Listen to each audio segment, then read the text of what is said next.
அனைவருக்கும் வணக்கம். இன்னைக்கு ஜூன் 19ஆம் தேதி வியாழக்கிழமை. இந்திய புதின எழுத்தாளர் சல்மான் ருஷ்டி பிறந்த தினம் இன்று. உலக புகழ்பெற்ற புதின எழுத்தாளர் சர் அகமது சல்மான் ருஷ்டி பிறந்த தினம் இன்று ஜூன் 19ஆம் தேதி. மாபெரும் ஒரு முக்கியமான ஒரு ஆளுமையை சந்திக்க இருக்கிறோம். சரியான தூக்கம் வருது எனக்கு, இருந்தாலும் என்னுடைய கடமை செய்கிறதுக்காக நான் உங்களுக்காக பேசுகிறேன். மும்பையில் 1947 பிறந்தவர்.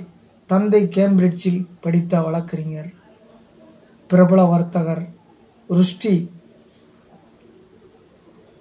முதலில் மும்பையில் தனியார் பள்ளியிலும் பின்னர் இங்கிலாந்தின் வார்விக் ஷயரில் உள்ள உறைவிட பள்ளியிலும் ரெசிடென்சியல் ஸ்கூலிலும் பயின்றார்.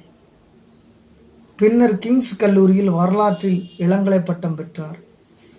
இங்கிலாந்து குடியுரிமை பெற்றவர். எழுத்தாளராக தன் வாழ்வை தொடங்கும் முன்பு தொலைக்காட்சி நிலையத்தில் சிறிது காலம் பின்னர் ஒரு விளம்பர ஏஜென்சியில் காப்பி ரைட்டராகவும் பணியாற்றினார். 1975 42வது அரசியலமைப்பு சட்ட திருத்தத்துக்கு முன்பாக, ஒரு வருஷத்துக்கு முன்பாக 1975 வெளிவந்த இவரது முதல் நாவல் கிரீமஸ் அவ்வளவாக பிரபலம் அடையவில்லை. 1981 வெளிவந்த இவரது இரண்டாவது புதினம் மிட்நைட் சில்ட்ரன் உலக அளவில் பிரபலமாகி இவரை புகழின் உச்சிக்கு கொண்டு சென்றது. இந்த நாவல் புக்கர் பரிசையும் வென்றது. எப்படி அருந்ததி ராய் புக்கர் பரிசு வென்றாரோ அதுபோல. பிறகு 1983 ஷேம் என்ற நாவலை எழுதினார். இந்திய சூழலில் தனது படைப்புகளை உருவாக்குபவர். கிழக்கு மேற்கு நாடுகளிடையே உள்ள தொடர்புகள், பரஸ்பர தாக்கங்கள், குடிபெயர்ப்புகள் இமிகிரேஷன்ஸ் மற்றும் அது சார்ந்த பிரச்சனைகளை மையமாக வைத்து எழுதுபவர். 1988 வெளிவந்த இவரது தி சாத்தானிக் வெர்சஸ் உலகம் முழுவதும் பெரும் பரபரப்பை ஏற்படுத்தியது. இஸ்லாமியர்கள் எதிர்ப்பு தெரிவித்தார்கள். இந்நாவல் முஸ்லிம்களின் மத நம்பிக்கைகளை புண்படுத்தும் வகையில் இருப்பதாக கூறி உலகின் பல பகுதிகளிலும் ஆர்ப்பாட்டங்கள் நடத்தப்பட்டன.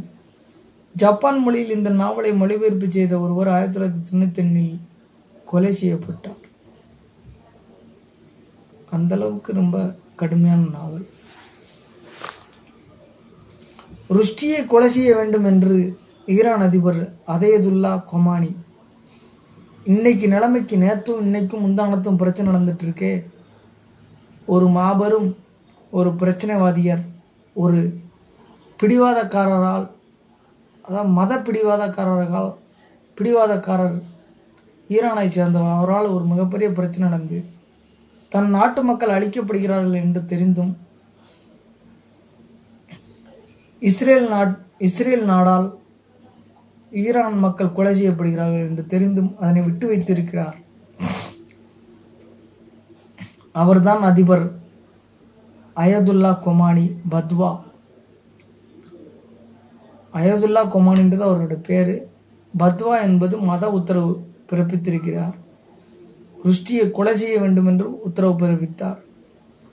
ருஷ்டியின் தலைக்கு கோடிக்கணக்கில் பரிசு தொகை அறிவிக்கப்பட்டது. இங்கிலாந்து அரசு இவருக்கு அடைக்கலம் அளிக்க முன்வந்தது.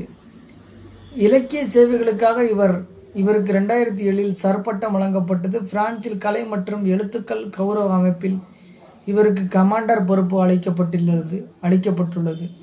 2008 அமெரிக்க academy of arts and letters அமைப்பின் வெளிநாட்டு கௌரவ உறுப்பினராக தேர்ந்தெடுக்கப்பட்டார். 1945 பிறகு உள்ள 50 தலை சிறந்த எழுத்தாளர்கள் வரிசையில் இவருக்கு 13வது இடத்தை தி டைம்ஸ் நாளிதழ் வழங்கியது. 2005 இவரது ஷாலிமார் தி கிளவுன் நாவலுக்கு இந்தியாவின் மதிப்புமிக்க ஹார்ட்ஸ் கிராஸ்வேர்ல்டு புக் பரிசு கிடைத்தது. ஐரோப்பிய யூனியன், இத்தாலி, ஜெர்மனி என உலகம் முழுவதும் பல்வேறு கௌரவமிக்க விருதுகளை பெற்றார். ஹாலிவுட் படங்களில் தோன்றுவதாக குழந்தை பருவத்திலிருந்தே கனவு காண்பது உண்டு. எழுத்தாளராக வெற்றி பெறாமல் இருந்திருந்தால் நடிகனாகி இருப்பேன் என்பார். இவரது கனவு ஓரளவு நிஜமாகியுள்ளது. இவரது சில படைப்புகள் திரைப்படங்களாகவும் தொலைக்காட்சி தொடராகவும் வெளிவந்திருக்கின்றன. சில படங்களில் கௌரவமிக்க தோற்றத்தில் நடித்திருக்கிறார். 68 வயதாகும் இவர். 2015 68 அப்படின்னால் 2028 78. இப்போதையும் உயிரோடு தான் இருக்கிறார். சல்மான் ருஷ்டி தற்போதும் எழுதி வருகிறார். நன்றி, வணக்கம். மாபெரும் ஒரு ஆளுமையை சந்தித்த மகிழ்ச்சி கூட. வியாழக்கிழமை ஜூன் 19 நிறைவு பெறுகிறது. நன்றி, வணக்கம்.